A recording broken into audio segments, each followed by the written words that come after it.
Israel's war on Gaza, humanity at its darkest hour. The humanitarian crisis in Gaza has reached catastrophic proportions. For over 3 weeks, Israel's total blockade has prevented any humanitarian aid from entering the territory, leaving its 2 million residents on the brink of disaster. The world watches in horror as innocent civilians, including women and children, suffer at the hands of a merciless conflict that seems to have no end in sight.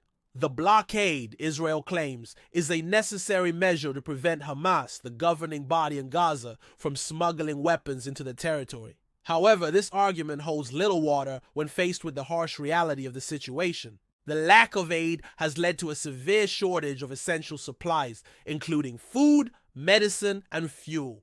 Hospitals are running out of basic medical necessities, leaving doctors helpless in the face of unimaginable suffering. The most vulnerable members of society, children, the elderly, and the sick, are bearing the brunt of this conflict. According to humanitarian organizations, over 70% of Gaza's population relies on international aid to survive.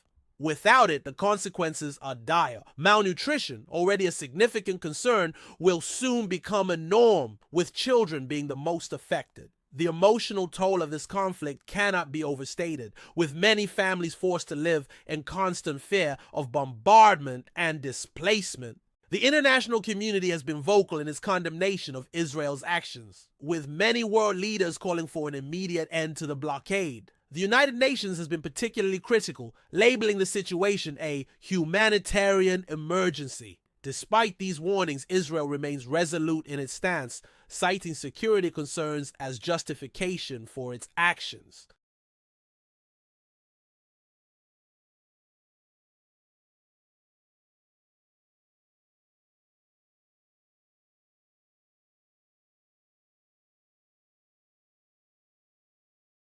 However, in the face of such overwhelming human suffering, it is difficult to see how a policy of collective punishment can be justified.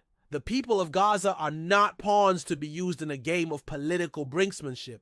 They are human beings deserving of the same basic rights and dignity as anyone else. The world must come together to demand an end to this senseless conflict.